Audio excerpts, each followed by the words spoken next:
ini sistemnya disimpelin lebih gampang. Lanjut. Maka sama juga berikutnya, kalau kita mau membawa pemerintahan ini bersih gitu ya, maka ya mari optimalisasi dengan digitalisasi. Pemerintahnya pasti akan lebih cepat lagi. Lanjut. Bagaimana cara optimalisasinya? Oh, anak-anak muda itu jagoan kalau soal digital. AI itu membuat orang senang hari ini karena cepat, tapi sebenarnya sebagian juga sudah khawatir. Jadi kontra AI-nya juga ada sekarang kan, agar kemudian sebagai orang, as human being itu mereka tidak akan terpinggirkan, butuh bersahabat dan sebagainya. Ya, kalau kemudian kita bisa bikin seperti ini kan bagus ya. Mengakselerasi soft doing business, orang berbisnis gampang karena bukan anak pejabat gitu kan. Terus kemudian digitalisasi pelaporan gampang, upskilling tadi yang tidak tahu sehingga mereka menjadi PD, mereka bisa beradaptasi karena pendidikannya baik, gurunya baik, budi pekertinya baik, tidak ada bullying yang hari ini muncul. Sebenarnya cerita-cerita yang kita bisa kok melakukan itu. Terakhir kali ya, satu lagi, lanjut. Maka kemudian pemerintahannya kalau nggak bersih ya nggak bisa. Kalau saya katakan tadi tidak membawa agenda anti korupsi tidak akan berjalan.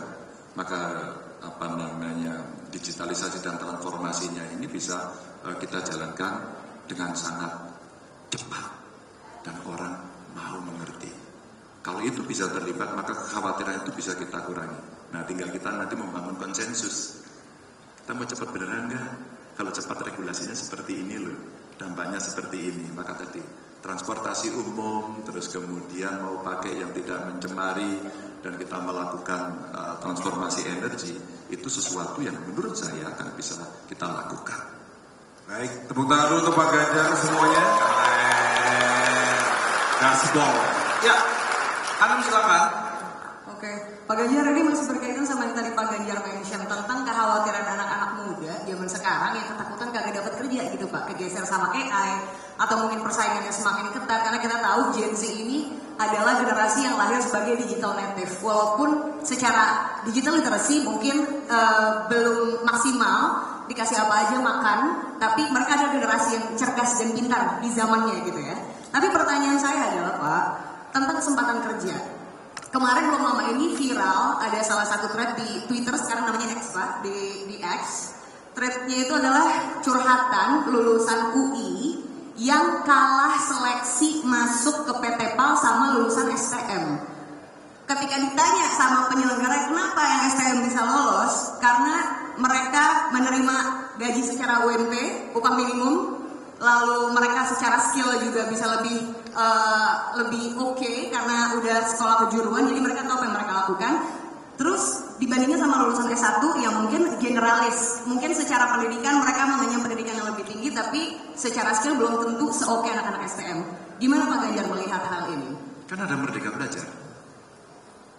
Sebenarnya kampus juga harus memerdekakan para mahasiswanya, memerdekakan kurikulumnya, dan lebih ramah pada lingkungan. Lingkungan itu apa? Perubahan eksternal. Maka kalau dia kaku-kaku aja begitu-begitu, itu akan terjadi. Percayalah, kalah sama anak-anak sekolah vokasi.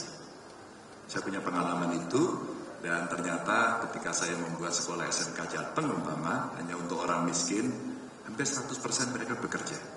Langsung cepat. Investasi saya 3 tahun. Tahun keempat mereka sudah bekerja dan mereka bisa membantu orang tuanya untuk mengentaskan kemiskinannya. Dan dia bersaing. Bahkan tadi itu ceritanya bukan hanya yang DX itu tadi. Dulu pernah juga terjadi di tempat saya, kenapa gaji saya hanya segini sebagai lulusan sarjana.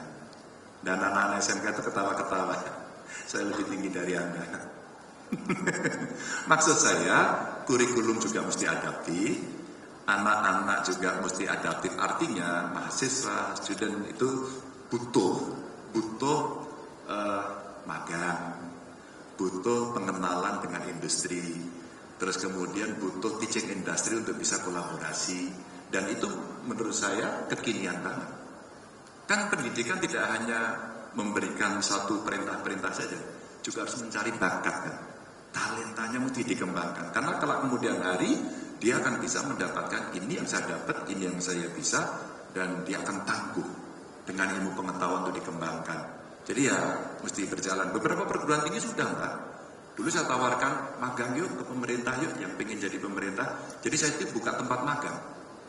Dan tiap tahun mahasiswa datang magang. Termasuk para penyandang disabilitas. Maka sudah saatnya juga sekolah itu wajib inklusi.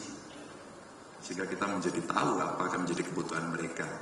Ya kurikulumnya jangan kaku-kaku dong. Zamannya berubah kurikulum tetap. Nggak mungkin.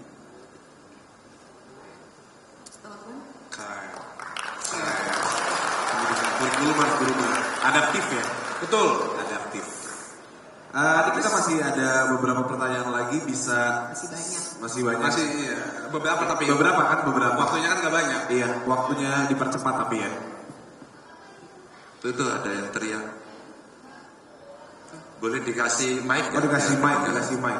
Perlu saya antar? Nggak usah Pak, nggak usah Pak, saya aja. Memang kita ada sesi pertanyaan banget kok. Iya, boleh. Without briefing ya.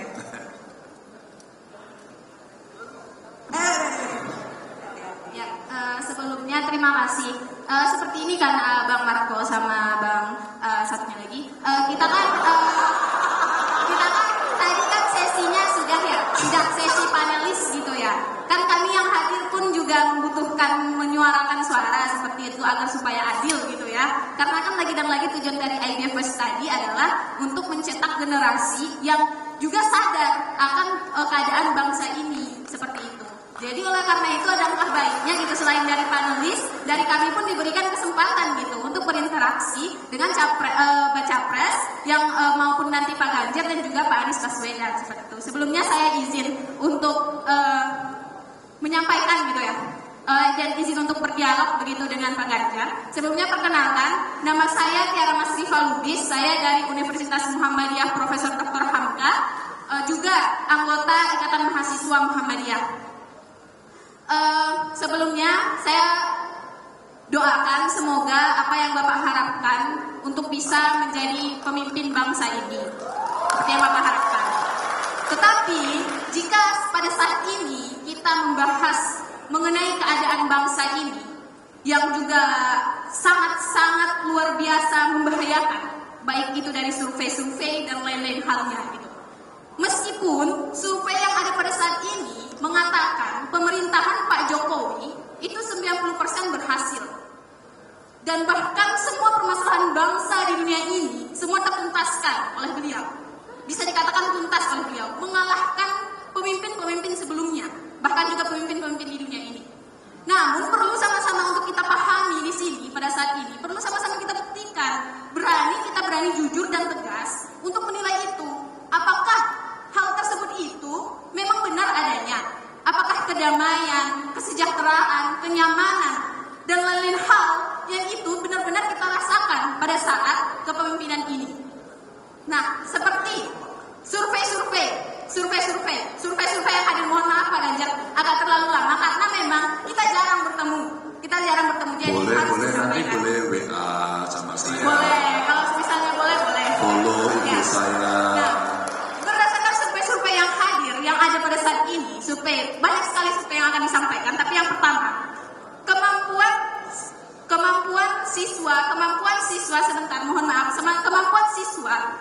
siswa Indonesia untuk mampu berpikir hots itu adalah 0,01%.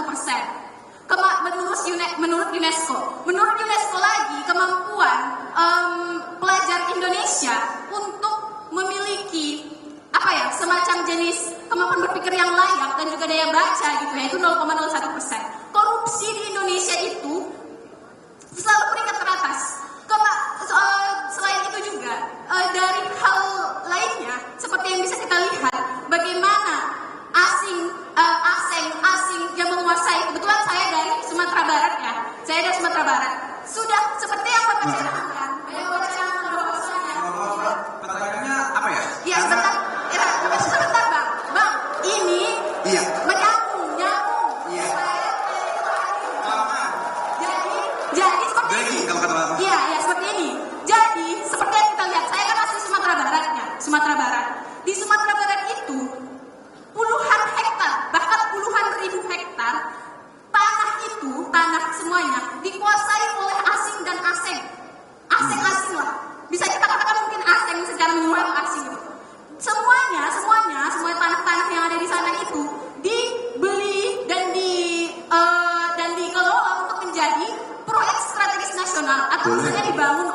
langsung Iya. bertanya. Boleh sebentar ya Pak. Dan itu proyek strategis nasional dan juga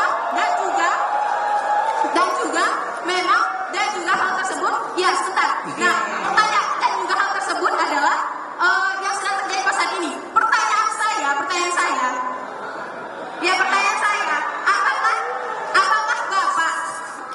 apakah Bapak sudah mengetahui mengenai hal ini?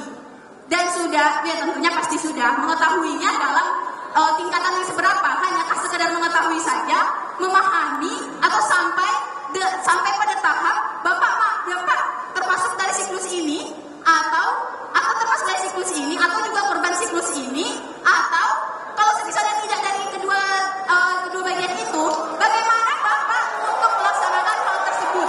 Bagaimana Bapak untuk mengatasinya? Iya. Sekian, terima kasih. Oke, saya sudah bisa menangkap. Mohon maaf ya Pak ya sebelumnya. Saya 4 menit. Ini biasa Basa basi saja. 1 menit nanya. Iya, Sorry Pak. iya. Gak lagi gue kasih ke penonton ya, awas tuh semua minta mikrofon. Sekalian nanya udah kayak briefing kampanye dia. Gagasan, ya pertanyaan. Pak boleh dijawab dalam waktu 10 detik. Ada 2 hal. Yang pertama, terima kasih atas pertanyaannya. Yang ketiga, memang tidak mudah merumuskan satu pertanyaan. Utaranya terlalu jauh. Tapi saya hormati. Apakah Pak Ganjar tahu? Apakah Pak Ganjar tahu? Ada yang tahu, ada yang tidak. Sumatera Barat, saya komunikasi dengan gubernurnya. Rasa-rasanya lebih banyak tanah adat di sana yang dimiliki oleh Nini Mama. Setahu saya. Tidak perlu Anda jawab dulu, karena kita harus saling menghormati. Kita harus saling menghormati. Duduk nggak apa-apa, Mbak? Biar agak tenang sedikit. Ambil nafas. Oke, kalau ada air boleh diberikan. Ya. Saya sangat senang. Saya sangat senang mendengar aspirasi yang banyak seperti itu. Tapi apakah Pak Ganjar tahu? Tahu dong. Punya datanya? Ada dong. Apakah selengkap data Anda? Belum tentu. Tapi seandainya Anda ingin berpartisipasi dan memberikan dalam satu kebijakan nasionalnya apa, terus kemudian kasus yang mesti diselesaikan apa, kita boleh berdiskusi. Apakah kemudian cerita itu harus kita bereskan? Maka tadi kita sampaikan. Kita sampaikan. Setuju kan pemberantasan korupsi? Mbak, setuju kan pemberantasan korupsi? Setuju. Setuju kan pelayanan yang mudah, murah, cepat? Setuju. Setuju kan pemerintah orang aktor yang berintegritas? Setuju. Setuju kan kita membicarakan bangsa tidak membawa isu sara? Setuju? Setuju nggak? Anda tidak mengatakan iya. Setuju nggak? Setuju? Nanti dulu. Jawab dulu. Setuju nggak? Setuju nggak? Oke, begini. Teman-teman, saya sampaikan ini karena kita hidup di negara yang berbineka tunggal ika. Tolong dicatat. Kita hidup dengan banyak suku, dengan banyak ras, dengan banyak golongan, dengan banyak agama yang harus dihormati. Inilah konsensus para pendiri bangsa, para pahlawan, para ulama yang mesti kita jaga. Baik, kita agak hati-hati sedikit untuk membicarakan menyebut suku, etnis, dan ras tertentu agar kita menghormati sesama manusia. Betul sekali. Saling hormat ya, seperti Pak Elisa mungkin nggak banyak lagi, sorry. Iya, adalah masalah tadi. Sorry, jadi kepotong waktu untuk Pak Elisa, tapi kita bisa lagi pertanyaan, silakan. Ya, mungkin satu lagi Pak, kalau masih muat ya. Jadi di Bijak Memilih kan kami melakukan pendidikan politik Pak. Kami ingin bukan mengajari, sama-sama belajar sama orang muda bahwa proses politik itu seperti apa sih gitu. Partai-partai itu seperti apa fungsinya, berkoalisi itu seperti apa dan seterusnya. Nah menurut Pak Ganjar sendiri, untuk teman-teman yang juga sama-sama baru belajar tentang politiknya sendiri gitu, apa yang sebenarnya menurut Pak Ganjar masalah utama dalam sistem politik atau proses politik saat ini gitu, dan kira-kira apa rekomendasi cara mengovercome-nya gitu dalam big picture ya, kita udah 25 tahun nih ceritanya demokrasi dengan full gitu, apa yang pembelajaran atau apa yang bisa dipelajari oleh orang-orang muda di sini tentang politik Indonesia? Masalah utama cuma konsensus saja kok. Kita bersepakat atau tidak. Maka itulah open legal policy. Ketika kemudian kita harus bersepakat terhadap sesuatu yang mau kita lakukan untuk bangsa ini, maka mari kita atur open legal policy. Di mana di parlemen yang saya sampaikan, kita sepakat ya untuk menggantikan energi yang mencemari menjadi energi bersih. Kita sepakat apa enggak? Sepakat. Kita sepakat nggak yang korupsi itu dihukum berat? Sepakat tidak? Kenapa saya bilang, kalau anak muda nggak ikut nyesel? Benar. Kalau diizinkan saja, maaf jangan merasa terganggu. Hari ini saya akan melamar teman-teman muda untuk terlibat dalam politik. Saya lamar. Kalau kepingin terlibat dan merasakan, dan ini menurut saya learning by doing, experiential learning, yang menurut saya cepat kita tahu, maka lamaran saya ini kalau Anda tertarik, silakan. Tanpa bermaksud ada interest politik, saya sebenarnya ingin memberikan edukasi juga. Kita sama-sama belajar. Hai anak muda, mau menjadi tim sukses saya? Mau berjalan? Mau melihat proses? Dan tolong kasih kami masukan. Kalau Anda jawabannya iya, saya akan turun panggung dari sini, silakan catat nomor handphone saya. Saya berikan ruang yang luar biasa karena ketika udah lulus kuliah, udah lulus ya, saya waktu masih mahasiswa sudah ikut berpartai. Sejak mahasiswa ketika banyak orang belum. Saya mungkin produk yang tidak terlalu bagus amat, tapi inilah proses yang saya lalui sampai titik ini. Saya masuk partai politik sejak mahasiswa. Dan saya akan lakukan itu. Maksud saya, kita akan bisa mengerti apa manfaatnya Ganjar di parlemen, apa manfaat Ganjar di dan apa yang dia ambil. Sehingga mana kemaslahatan yang bisa diberikan atas keputusan itu. Jadi, apa problem utamanya? Bagaimana kita bersepakat? Apakah ada turunannya? Ada teori Pareto Mosca itu kalau tidak salah, itu ada teori elitnya. Siapa elit yang menentukan bagaimana dia berkomunikasi dan kemudian interseksi yang mesti diputuskan menjadi kebijakan bersama. Terus kemudian nggak usah dipertentangkan, boleh juga diperdebatkan seperti ini, lalu orang akan menilai. Nah, kalau tadi SCTV tanya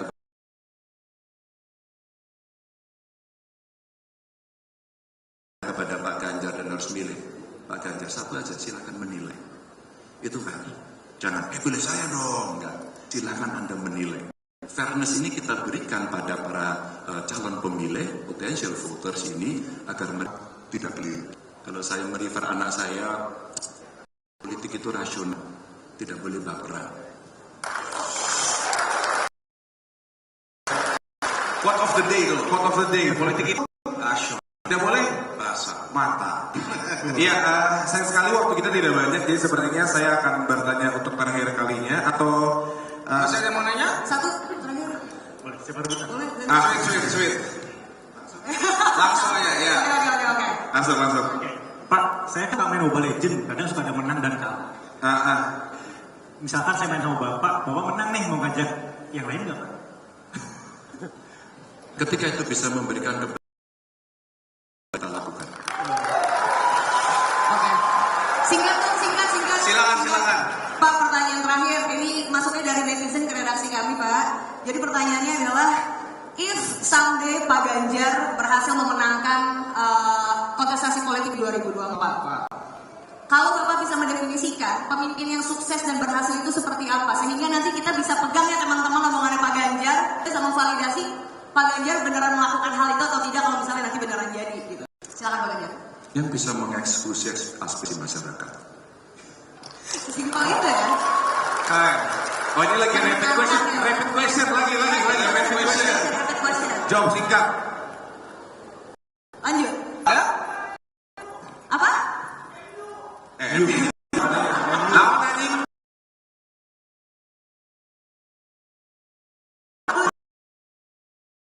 Terakhir. Ya.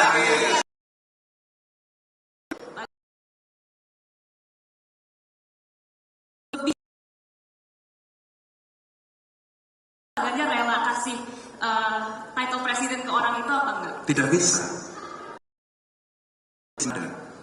Bukan cerita kerelaan. Karena demokrasi yang kita pilih. Kecuali kita mau sweet. Silakan. Pak Ganjar Pranowo. Amin. Pak, kita tunggu ya Pak baca wapresnya Pak. Kapan kira-kira diumumin Pak? Pak Ganjar terima kasih. Terima kasih. Kita akan buka sesi tanya jawab. Nggak ada waktunya. Iya, udah diambil tadi monolog. Mohon maaf. Terima kasih semuanya ya. Kasih nih lagi ngomongin politik. Asik. Kamu cocok masuk ke tim ses saya. Terima kasih Pak. Kamu cocok. Iya, nanti kalau kita kamu cocoknya diem. Baik Pak Ganjar, terima kasih.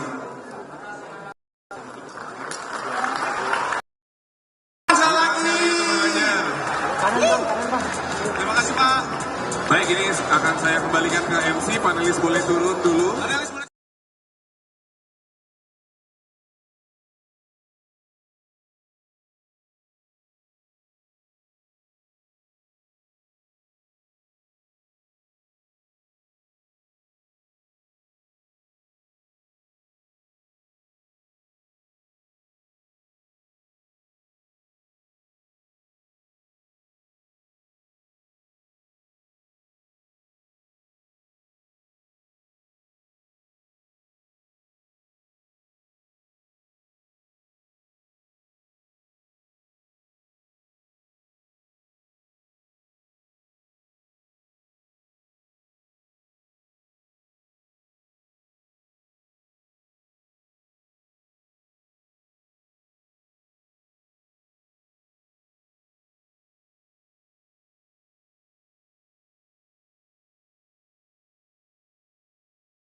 Ada yang mau nanya?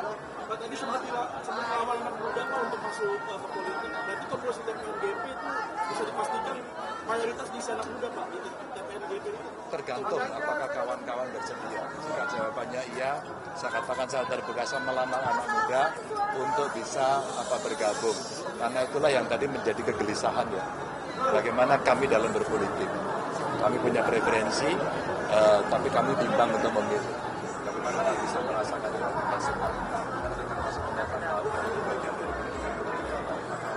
saya melamar anak muda untuk bergabung. Tadi mengatakan percepatan transformasi digital. Ya sebenarnya kalau kita bicara hilirisasi kan baru tingkat sumber daya alam, tapi belum tuntas. Nah sekarang kita mesti dorong, ada kelautan, ada pertanian, perkebunan, ada kehutanan, sektornya banyak, termasuk industri digital. Kalau kita bicara hari ini industri kreatif berkembang tumbuh sangat cepat, maka kalau kita kemudian memberikan ruang kepada anak-anak yang punya talenta itu, terbayangkan nggak? Makin banyak kreatif hub kita berikan, makin banyak orang bisa berkreasi, dan mereka dilindungi oleh regulasi. Maka kemudian lebih banyak IP yang kemudian mendapatkan proteksi sehingga anak-anak berkreasi dengan sangat gampang dan tentu saja ada nilai ekonomi yang dia dapatkan. Ini penting sekali sehingga menurut saya semua mesti melek digital meskipun tidak harus ahli digital tapi mesti melek. Soal transparansi digital ini kan ada kebijakan Pak soal larangan ini banyak yang terlibat korupsi. Tadi disebut soal korupsi pandangan Bapak sendiri apakah Iya, kita mesti serius untuk pemberantasan korupsi ini. Kalau tidak, maka optik kita selalu tampil seperti ini. Dan selalu saja menjadi tertuduh adalah pejabat. Maka kemudian kita mendorong, termasuk dari partai politik. Kita harus menjaga integritas, harus punya komitmen yang sama. Maka saya sampaikan, semuanya baik kalau penegakan hukum dan nilai anti korupsinya tidak berjalan. Sumpah deh, hancur itu. Kenapa? Iya, KPK-nya mesti diperkuat, polisinya mesti diperkuat, kejaksaannya mesti diperkuat, dan beberapa performance hari ini menjadi bagus gitu. Jadi kalau kemudian satu kasus korupsi dibongkar, maka selalu ada dua, penegak hukumnya berprestasi, kemudian korbannya dicaci. Karena kemudian akan diurutkan, oh pejabat, oh pengusaha, oh salah, oh tidak komitmen, oh integritas rendah. Selalu muncul dua ini, maka kita semua harus punya agenda yang sama, memberantas korupsi. Terima kasih ya. Oke.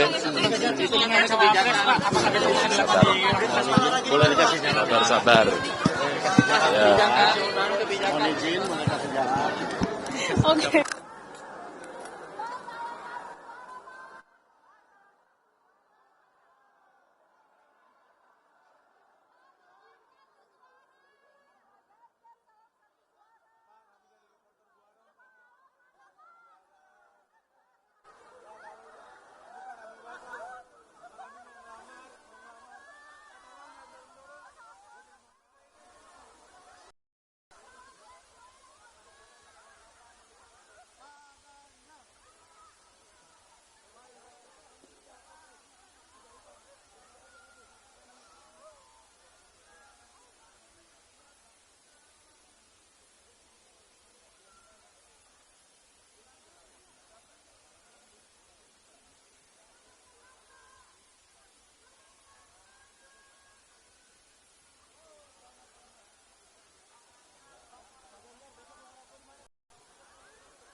Pak, foto benar.